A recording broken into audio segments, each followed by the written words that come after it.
2 Timóteo 3, do 16 até o 4:4.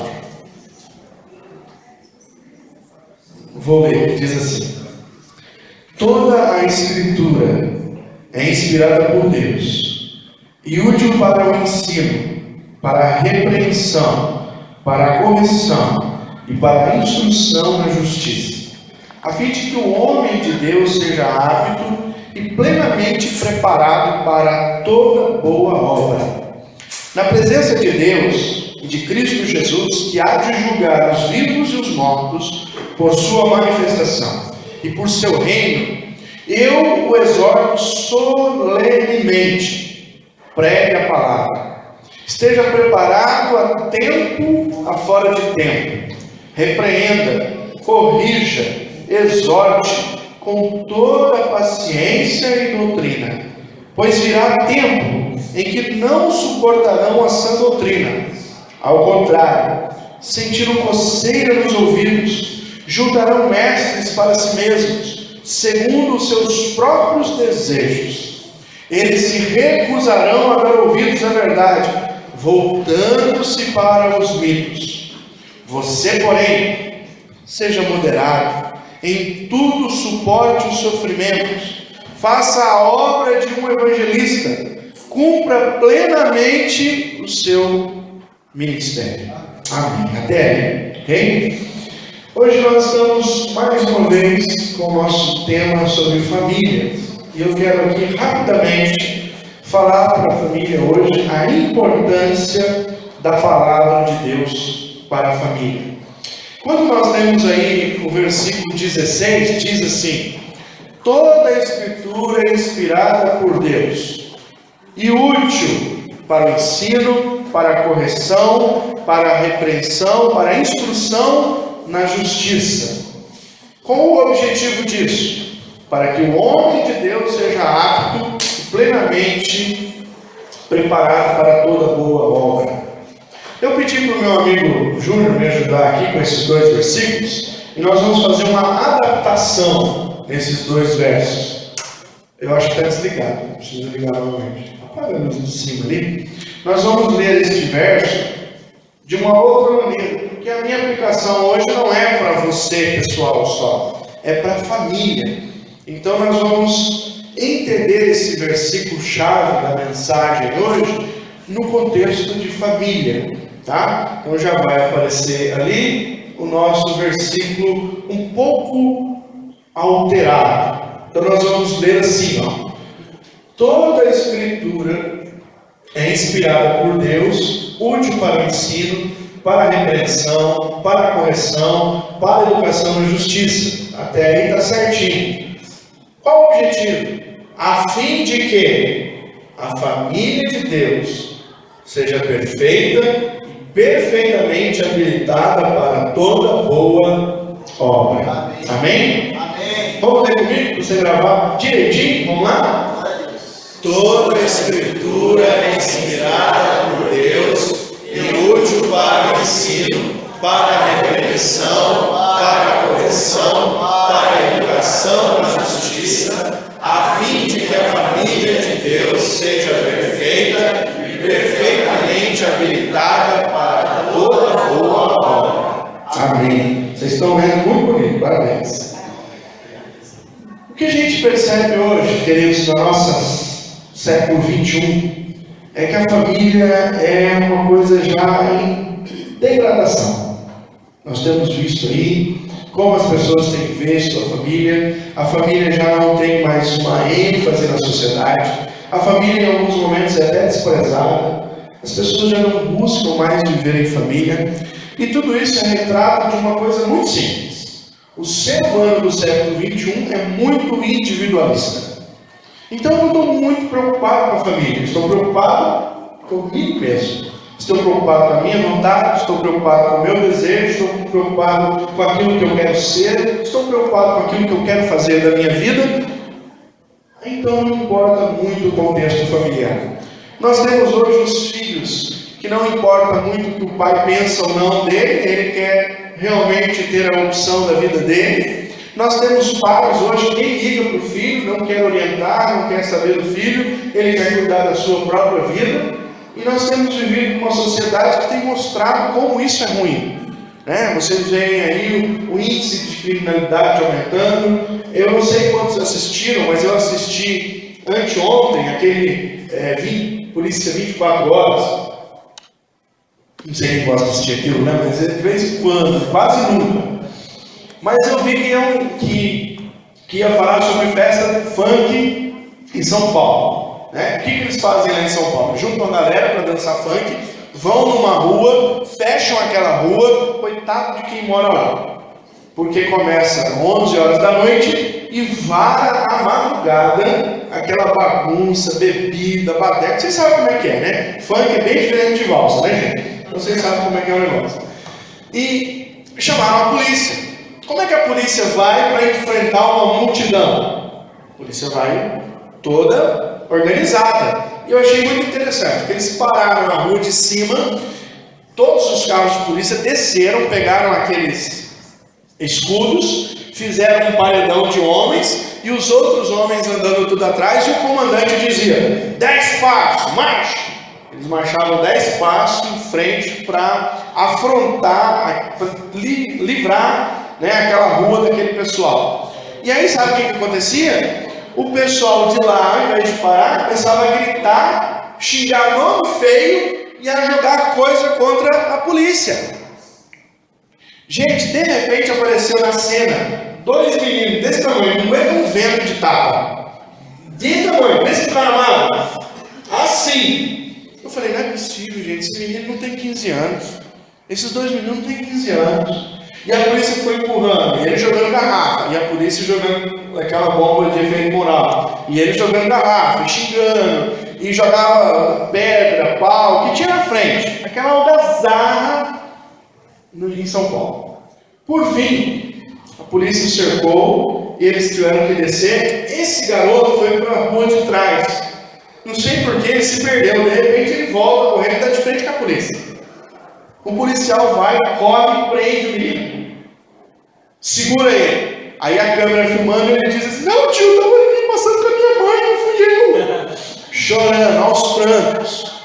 Ele é muito macho quando ele está com todo mundo. Quando ele está sozinho, ele ficou chorando. E o policial disse, menino, quantos anos você tem? Ele disse, eu tenho 11 anos. 11 anos. Ele está na rua sozinho, de madrugada, dançando funk, tomando bebida alcoólica, jogando coisa contra a polícia. Cadê os pais dessa criança? Eu não sei. Eles iam tentar achar os pais desse menino para levar aos pais, porque 11 anos não pode nem ir para prisão de menor. Não pode, é acima dos 12. Então eles disseram, você vai para a delegacia, vamos fazer ocorrência e vamos encontrar os seus pais. Esse é um retrato de muitas famílias hoje, onde o filho já não está nem aí para o que o pai pensa, onde o pai também não está nem aí para o que o filho quer fazer na vida dele. Eu quero cuidar da minha individualidade. E aí nós temos um problema na nossa sociedade, que eu costumo dizer que é hedonista. Hedonismo quer dizer que vive em busca do bem supremo da vida, que é o prazer. Então as pessoas estão à procura do prazer, não importa de que maneira elas tenham. Por isso você vê muita gente hoje envolvida em drogas, porque ela costuma buscar o prazer, começa no álcool, vai para o cigarro, vai para a maconha, vai para a cocaína, e aí depois vocês veem aí um retrato de muita gente. É claro que nem todo mundo é assim, mas a grande maioria da sociedade está se voltando para isso. Qual é o lema da nossa sociedade hoje e da família hoje? Eu mereço ser feliz. Eu mereço ser feliz. As pessoas estão em pânico quando elas não conseguem ser felizes. Hoje eu estava vendo uma pessoa falando lá que ele tentou se matar com 13 anos de idade porque ele não era feliz. Com 13 anos ele tentou o suicídio. Eu preciso ser feliz, é o lema da nossa sociedade. E quando a gente não encontra a felicidade, algumas coisas ruins acontecem. Qual é a ideia que nós temos então hoje? A busca pela autoestima. Não importa, o importante é ele estar bem, ele parecer bem, ele buscar estar bem, né? Uma busca frenética pela liberdade. Ninguém pode me dizer o que é certo ou errado. As pessoas estão brigando até com a própria política, com a própria sociedade para dizer o que é certo e errado, não obedecer o que é certo e errado. A libertinagem é grande, né? A libertinagem está à mostra a todo tempo. A verdade é relativa. O que é verdade para você não é verdade para mim. O meu conceito de verdade é um, seu conceito de verdade é outro. Então, o que importa é nós buscarmos a nossa felicidade pessoal. Agora, o que me traz mais problema, que me ajuda, me deixa mais indignado, é que muitas vezes no meio cristão nós encontramos o mesmo perfil. Enquanto isso, nós estamos falando de pessoas que não amam a Deus, não conhecem a Deus, não querem saber nem do conceito de Deus, são ateus por vontade, querem viver a sua vida. Não existe nada lá, morreu, acabou, então eu vivo a minha vida. A Bíblia diz isso. Se Deus não existe, comamos e morramos, comemos e bebemos, porque amanhã morreremos. Se não existe Deus, não existe moral. Se não existe Deus, não existe parâmetro para a sociedade. Qual é a preocupação? Se eu vou morrer e vai acabar, o que tem eu morrer com 40, com 50 ou com 80? Deixa eu viver a minha vida. Esse é o conceito. Agora, quando isso está dentro da igreja, quando isso está dentro da perspectiva cristã, isso me deixa arrepiado. E eu preciso perguntar, qual é o problema? E eu consigo achar a resposta. A resposta é: a palavra de Deus tem perdido lugar nas nossas famílias. A palavra de Deus tem perdido a autoridade. A palavra de Deus tem perdido o lugar. Sabe o que nós estamos nos tornando? Pessoas religiosas, onde a palavra de Deus está aberta no Salmo 91, pegando poeira dentro de casa. Está lá.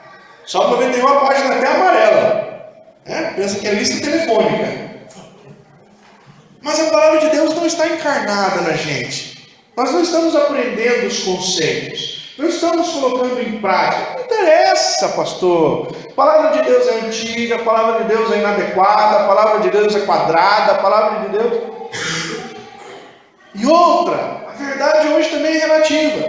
Eu vou me adaptando à palavra de Deus, aquilo que eu quero para mim, o que eu não quero eu descarto. O cristão hoje lê muito a palavra de Deus na caixinha de promessa, né? Vai lá pegando um versículo lá que diz: passarás pela água e não te submergirás. Oh, glória! A palavra de Deus diz ali, toda. A palavra de Deus toda precisa ser adequada à nossa vida. Amém.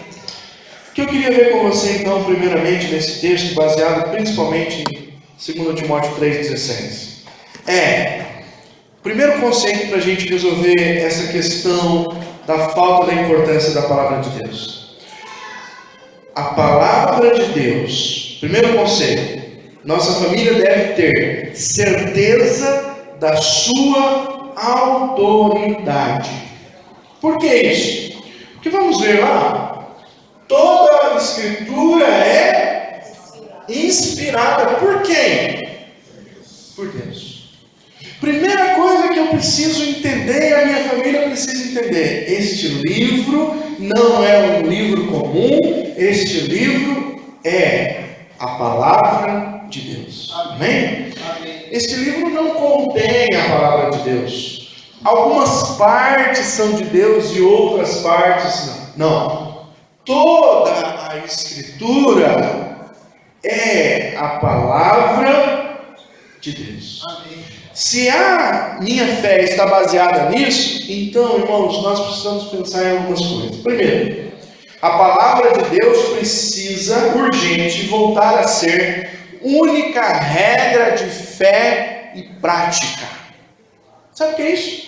É um termo da teologia protestante. A Bíblia é a nossa única regra de fé e prática.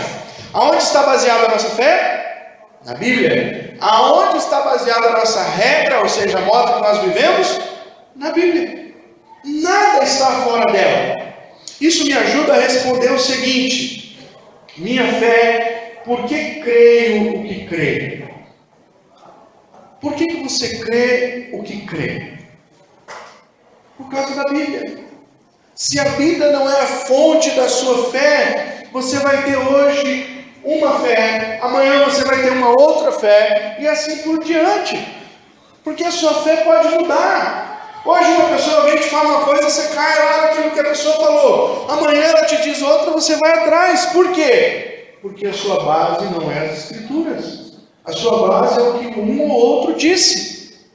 Eu sempre brinco aqui, mas brinco falando sério, né? Que no dia que eu não pregar a palavra de Deus nesse púlpito, saiam dessa igreja e procurem um outro lugar para vocês estarem. A palavra de Deus é regra para a sua vida? A tua fé está baseada na palavra? Outra pergunta que eu preciso responder: por que faço o que faço? Por que você vive do jeito que você vive? Por que você anda do jeito que você anda? Como é que você vive a sua vida? Está baseado naquilo que você acha que deve fazer? Naquilo que você acha que pode fazer? Naquilo que alguém diz que você pode? Naquilo que alguém diz que você não pode? A Bíblia é clara, ela tem que ser regra para mim de fé e de prática. A minha fé está baseada na Bíblia, logo, a maneira que eu vivo está baseada na Bíblia. Amém. Não é a igreja que tem que falar para você o que você pode e o que você não pode. É a Escritura. Amém. É ela que diz o que você deve e o que você não deve. Vamos ler rapidinho, Colossenses, capítulo 4, versículos 5 e 6. Volta algumas páginas aí de Timóteo, você já vai achar Colossenses. Colossenses 4, 5 e 6. A Bíblia diz assim a respeito dela mesma: sejam sábios no procedimento para com os de fora, aproveitem ao máximo todas as oportunidades. O seu falar seja sempre agradável e temperado com sal, para que saibam como responder a cada um. A minha prática deve ter base nas Escrituras. O que eu creio e o que eu faço não é porque o pastor da minha igreja fala, não é porque a religião X fala, não é porque o outro lá diz. O que eu creio e o que eu faço é porque a Bíblia me ensina a fazer desta maneira. A sua palavra seja temperada com sal, que você saiba responder a cada um. Será que a tua fé está na ponta da língua? Será que a tua família conhece a fé que você tem? Será que ela está sendo passada para dentro da sua casa? Os teus filhos estão aprendendo? Teu cônjuge vê a tua fé? Ou será que você diz uma coisa, mas vive outra?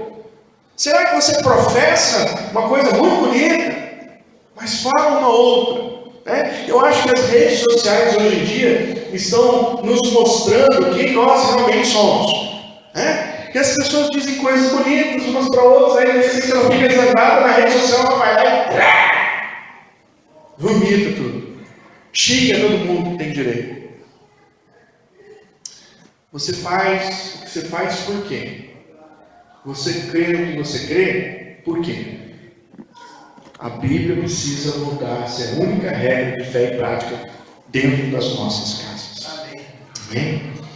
Segunda coisa, a Bíblia precisa voltar a ser a autoridade máxima. Tem gente que briga com a Bíblia. Lê uma coisa na Bíblia, mas isso aqui foi lá para o tempo do onça. Agora é diferente, agora é modernidade. Eu costumo falar com o pessoal quando eu estou aconselhando, principalmente os mais novos, que estão namorando, querem casar. Eu digo para eles: então, é o seguinte, vamos conversar sobre sexo. Aí eles olham para mim assim: o pastor vai falar para mim sobre sexo? Vamos conversar sobre sexo. Primeira coisa, sexo é para depois do casamento, tá? Isso não é coisa retrógrada, é coisa da Bíblia. Ah, mas hoje é diferente, pastor, porque naquela época era a mesma coisa. Tinha um homem com vontade de fazer sexo, uma mulher com vontade de fazer sexo. E eles preservavam e esperavam. Hoje é a mesma coisa. Tem um homem com vontade de fazer sexo, uma menina com vontade de fazer sexo, mas antes do casamento, a Bíblia continua dizendo que não é bom. Onde que está a máxima da autoridade das Escrituras? Em eu obedecer. As Escrituras não estão para ser questionadas. Por que não? Porque eu acredito que ela é palavra de Deus. Você vai questionar Deus? Não. Você que sabe. Se você quiser questionar Deus, tudo bem. Eu não discuto com a palavra de Deus. Sua autoridade é máxima, não há equívoco na palavra de Deus. 2 Pedro, capítulo 1, versículo 20 e 21 fala que Deus inspirou homens. A palavra de Deus foi inspirada a homens. Ele soprou no ouvido desses homens e eles escreveram a palavra. Então ela precisa ter a autoridade máxima na minha casa. Quem é que manda na minha casa? A verdade da palavra de Deus. Se nós abrirmos mão disso, nós estamos em maus lençóis. Outra coisa, queridos irmãos, a palavra de Deus precisa voltar a ser o livro mais conhecido nosso. Você conhece a palavra de Deus? Porque é interessante que muita gente diz que gosta da Bíblia, mas gosta longe. Não abre a Bíblia. Os mais antigos, alguns eram ensinados a não ler a Bíblia. Se você ler a Bíblia, você fica... Os mais velhos falaram, viu? Não. Era isso que se falava. Não lê a Bíblia. Todo mundo que lê a Bíblia fica louco. E é verdade, irmãos. Sabia? Porque a Bíblia diz que Deus escolheu as coisas loucas deste mundo. Você fica louco por Deus, fica louco por Jesus, fica louco pelo Espírito Santo, louco de amor, louco de alegria. Não esse louco pirado aí que os outros falam. Por que você tem que ler as Escrituras? Porque eu preciso conhecer. Como é que eu vou dizer que a Bíblia é a palavra de Deus e esnobá-la? Como é que eu vou dizer que a Bíblia é inspirada por Deus e ela não faz parte da minha vida? Ela não faz parte da minha família? Irmãos, é impossível conhecer Deus sem conhecer a sua palavra. Tem gente que diz, eu conheço Deus. Que Deus? Se você não conhece a Bíblia, você conhece alguma coisa de alguém que disse alguma coisa de Deus para você. Pode ser mentira. Você pode estar sendo enganado. Você já pensou viver toda a sua vida enganado? Chegar diante de Deus e dancei. Por que dançou? Porque a Bíblia tem que ser base da nossa fé. A Bíblia diz, Paulo escrevendo aos Romanos, diz que a fé vem pelo ouvir e ouvir a palavra de Deus. Nada pode gerar fé no coração do homem, fé verdadeira, que não venha da palavra de Deus. Oséias capítulo 4, versículo 6 diz, o meu povo está sendo destruído por falta de conhecimento. A gente lê tudo que é livro de autoajuda, mas a Bíblia fica lá. Estou com problema no casamento, vai ler o quê? Vai ler algum aí famoso da vida que trata sobre casamento. Estou com problema no casamento, vou ler 5 linguagens do amor. Lê a Bíblia primeiro, irmão. Lê a Bíblia primeiro. Depois você pensa nas linguagens do amor, que tem uma coisa boa lá.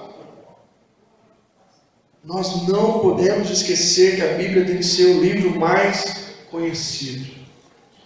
Lembra que nós estávamos falando de geração? O texto que nós lemos diz como que é a geração. No capítulo 4 em diante, lá diz algumas coisas. Olha como é que estão nossas famílias, as famílias deste mundo. Primeiro, não suportam a sã doutrina. Eles não querem nem ouvir o que a Bíblia diz, eles não suportam. Eles se recusam a dar ouvidos à verdade. Não interessa para mim essa verdade, interessa a minha verdade. Não importa se a verdade é de Deus, eu não quero essa verdade. O texto também diz que eles exaltam os mitos.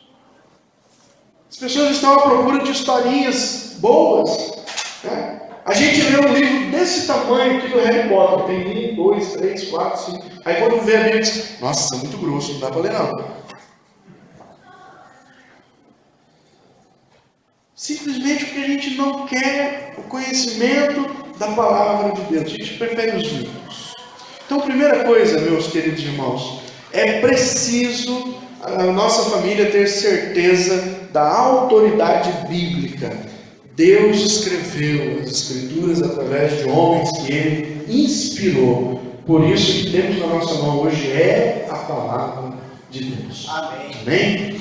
Segundo conceito que a minha família e a sua devem ter: certeza da utilidade da Bíblia. Olha que interessante. Toda a Escritura é inspirada por Deus e útil. Será que a Bíblia tem sido útil na sua casa? Será que ela tem tido utilidade na sua vida? Por quê? Porque a ideia aqui é que a Escritura é útil para, primeiro, ensinar. Você tem aprendido com a Bíblia? Será que você deixa a Bíblia ensinar como você tem que ser um marido? Será que você deixa que a Bíblia ensine você como você deve ser mulher? Será que você deixa a Bíblia ensinar você como você deve ser um filho, um pai, uma mãe? Porque às vezes a gente acha que a Bíblia é boa, mas na hora que a Bíblia quer nos ensinar alguma coisa, nós fazemos totalmente diferente. Ah, não gostei dessa ideia bíblica. Deixa de lado. Vamos tentar viver sem ela. A palavra de Deus precisa ser um manual onde eu e você, onde a minha família e a sua, encontra sabedoria. Tem muita gente hoje buscando sabedoria no mundo. Sabedoria que passa. Hoje vem uma pessoa e diz uma coisa fantástica, vai todo mundo atrás dele. Aí vem amanhã o outro e diz o que ele disse, vai todo mundo atrás do... Não, esquece aquilo lá, vai atrás do outro. A Bíblia é sabedoria eterna. A sua sabedoria nunca passa. O Senhor Jesus disse que o mundo passará, a terra passará, mas as minhas palavras não passarão. Qual é o teu conceito de sabedoria? Se você está buscando sabedoria nos ensinamentos de outros, pare, busque o ensinamento das Escrituras. Há um livro na Bíblia muito interessante chamado Provérbios, que é o livro da sabedoria de Salomão. E se você quiser ler Provérbios, você pode ler ele um capítulo por dia, porque ele tem 31 capítulos. Olha que interessante.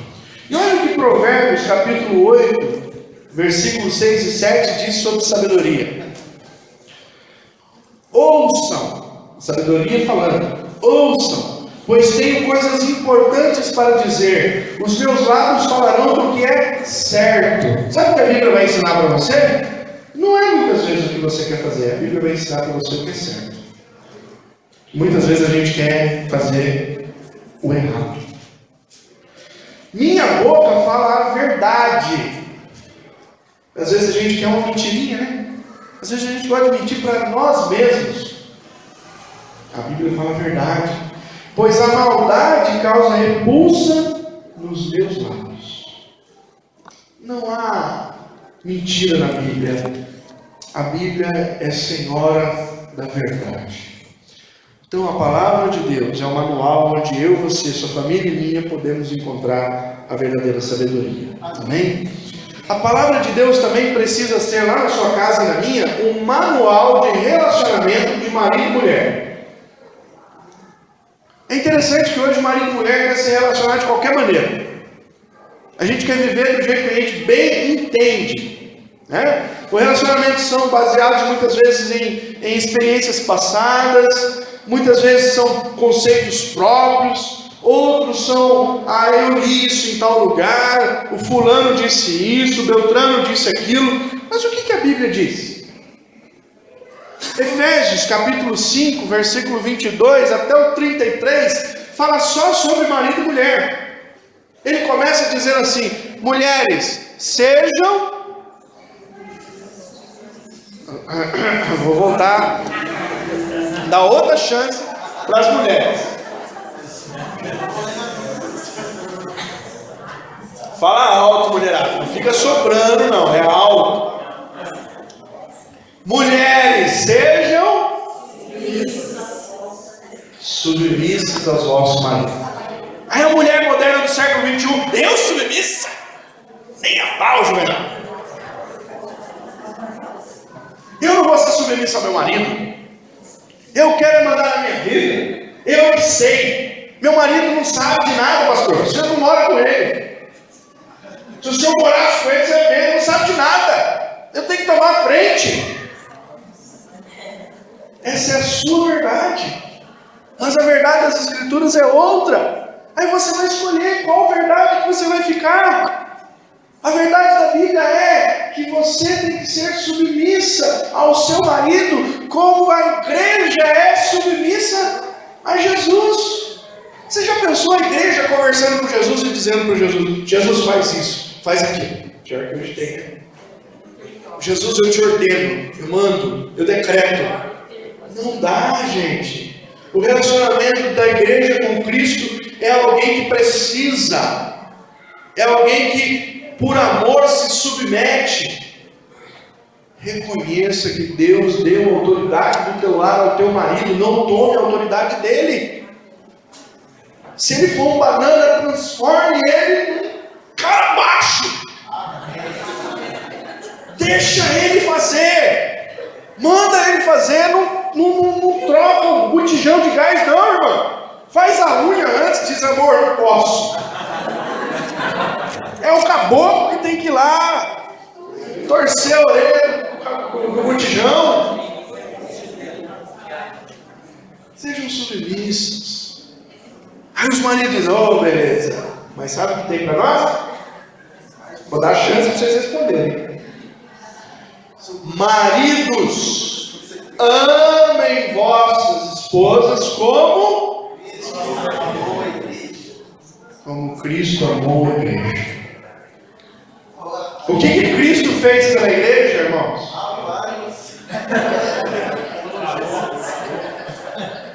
Melhor deixar isso claro. Jesus morreu pela igreja. Então, sabe, naquele dia que a sua mulher está com TPM, sabe? Naquele dia, você para na porta, faz uma oração forte e entra com fé. Ama a sua esposa. A gente ama. Pastor, eu queria amar no dia do casamento, né? Tá lindona, passou o dia inteiro belezando, tal. Aí daqui a pouco o cara começa a ver que a mulher acorda com ruga, com remela nos olhos. O cara não quer amar mais. Aí a mulher faz 40, ele já pensa em trocar por 2 de 20. Amar, irmãos, não é o meu amor. Eu digo para minha esposa que eu a amo, mas eu estou longe de amá-la como Jesus quer que eu a ame. Estou longe. Eu preciso aprender todo dia. Eu preciso morrer para mim mesmo todo dia para amar mais a minha esposa. Então o desafio é: eu creio mesmo que a palavra de Deus é útil para me ensinar? Ou eu quero fazer do meu jeito? Eu quero andar de acordo com a minha vontade? Quero estabelecer os meus próprios caminhos? O coração do homem é enganoso. Cuidado. Se você trocar ouvir a palavra para ouvir o teu coração, o caminho será muito doloroso. Pense nisso, irmão. Mulher, olhe nas Escrituras. A Bíblia diz: a mulher sábia com a sua própria mão constrói a sua casa, mas a tola com as suas mãos derruba. É Deus dizendo: você está com a faca, o queijo, a manteiga e o pão na mão. Se você for sábia, mas se não for, não é? A palavra de Deus também precisa ser um manual para a criação dos nossos filhos. Os pais hoje, a primeira coisa que fazem é apelar para a Super Nanny. Vamos ver o que a Super Nanny diz. A Super Nanny diz que tem que ter um cantinho do castigo. Vamos pôr o cantinho do castigo. A Superman diz para tirar o videogame. Vamos tirar o videogame. Irmãos, a Bíblia diz: chega a vara na bunda do seu filho. Chega a vara. Se for preso, eu vou visitar você na cadeia, irmão. Chega a vara na bunda do seu filho e livrarás a sua alma do inferno.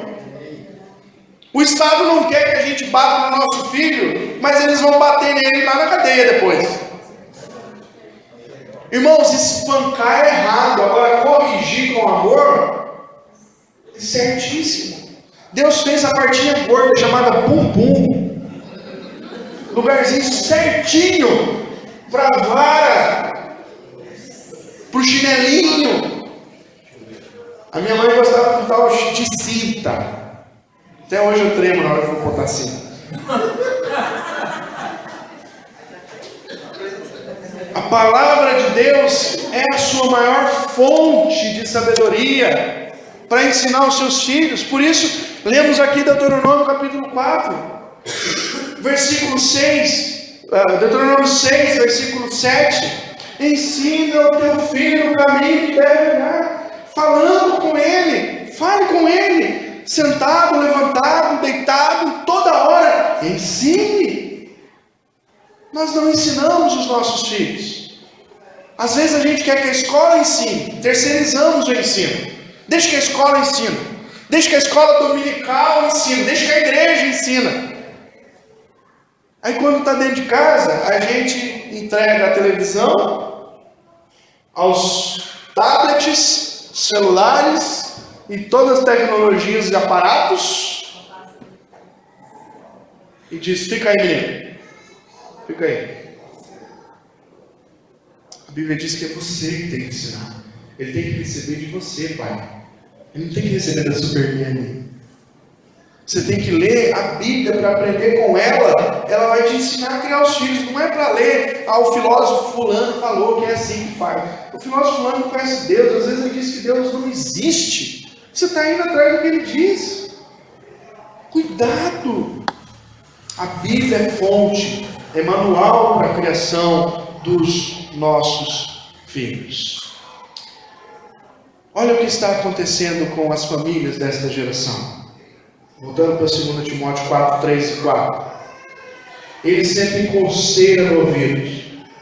Eles não querem ouvir a palavra. O manual da casa deles não é a Bíblia. Eles estão procurando ouvir aqueles que dão a eles algum valor. Eu quero ouvir alguém que esteja do meu lado. A gente não quer ouvir quem corrige a gente. A gente quer ouvir quem dá o tapinha nas nossas costas. Não faz isso mesmo. Juntarão mestres para si mesmos. Está cheio de lar que não ouve mais a palavra, ouve o que fulano diz, o que Beltrano diz. Tem cristão, irmãos, que vai pegar conselho com ímpio, como cuidar do filho. Ai, não sei mais o que eu faço com meu filho. O que você acha que eu faço? Irmão, tem dó. Vai ler a Bíblia um pouco, vai orar um pouco, vai estudar, vai falar com quem sabe, com quem conhece. As opiniões na cabeça do seu pastor, do seu líder espiritual, diz para ele te ensinar. Mas você vai lá na casa da Maria, que não sabe nada de Deus, para pegar conselho com ela de como cuidar do seu filho. Esse livro que eu presenteei os pais hoje é um excelente material. Se você está com dúvida, compre. Já que você não tem filho para apresentar, você não vai ganhar. Compra um, leia. Você vai adorar a leitura desse livro. Deus tem o melhor para a nossa família na sua palavra. Nós não precisamos ir a outros lugares. E para terminar rapidamente, o terceiro conceito que a nossa família deve ter: certeza da relevância das Escrituras. A Bíblia precisa ser relevante na tua casa, irmão. Nada pode ter maior primazia na tua vida e na tua família do que as Escrituras. Se tiver, você não entendeu nada do cristianismo. Olha que interessante. A Escritura também é útil para repreender, corrigir e instruir. A palavra de Deus precisa ser instrumento seu. Na hora que você vai repreender, você repreende como? A palavra. Na hora que você vai corrigir, você corrige como? Com a palavra. Na hora que você vai instruir, você instrui como? Com a palavra. Aí nós vamos corrigir, nós não queremos saber o que a palavra diz. Nós vamos repreender, não queremos saber o que a palavra diz, né? Tem filho que nem olha direito para o pai, porque o pai só xinga ele. O pai não repreende da maneira correta. Tem filho que já vai falar para o pai assim, com a mão na cabeça, né? Pai, como é que você quer ter relação de correção, de repreensão, se as escrituras não são o meio pelo qual você faz? Repreender é refutar o erro. Repreender é mostrar o pecado. É isso que nós precisamos fazer dentro da nossa casa. Use a palavra de Deus para repreender. Use a palavra de Deus para mostrar. Seu filho está brigando com o outro lá. O que você faz? Justiça para o ímpar. Vê quem fica com o brigadinho. Mostra para eles. Por que os dois querem um brinquedo? Olha o problema do egoísmo no coração deles. Leve-os a refletir sobre o pecado que está fazendo com que eles façam aquilo. Teu marido fez uma coisa que você não gostou. Não é para você xingar ele, para pegar pó de macarrão, não, irmão. Leva ele a refletir nas escrituras. Amorzinho, querido, vem cá. Olha o que as escrituras dizem. Será que você não está errado? Não adianta você fechar a cara e ficar com um beijo de 2 quilômetros. Não vou fazer almoço hoje, só de raiva. Ele chama um Big Mac ali na esquina, filho. Já era, morreu.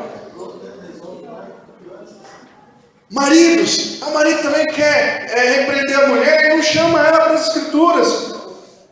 Vai só falando, mulher, você é cabeçuda, mulher. Né? Falei que não era para você virar aí, falei que o pedal do freio é o outro.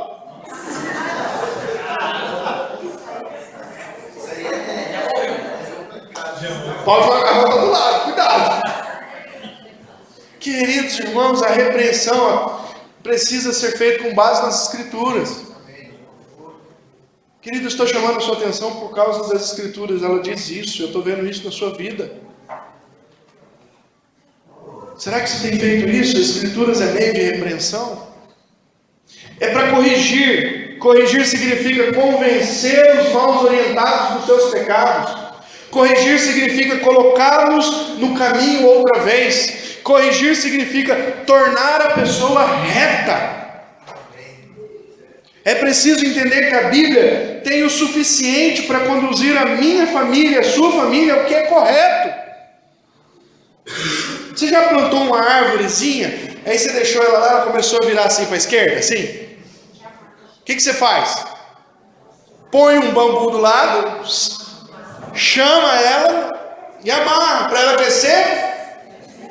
Sabe o que faz você crescer reto? Palavra.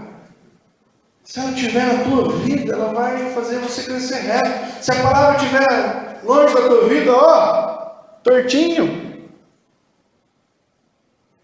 Corrigir é isso, usar a palavra para colocar a pessoa de novo reta diante de Deus.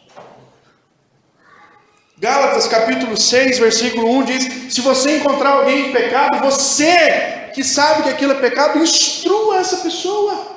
Corrige ela, leva ela de volta ao caminho. Tiago disse: se nós encontrarmos alguém no pecado e nós tirarmos essa pessoa do pecado e levarmos ela de novo ao conhecimento das escrituras, ganhamos a sua alma.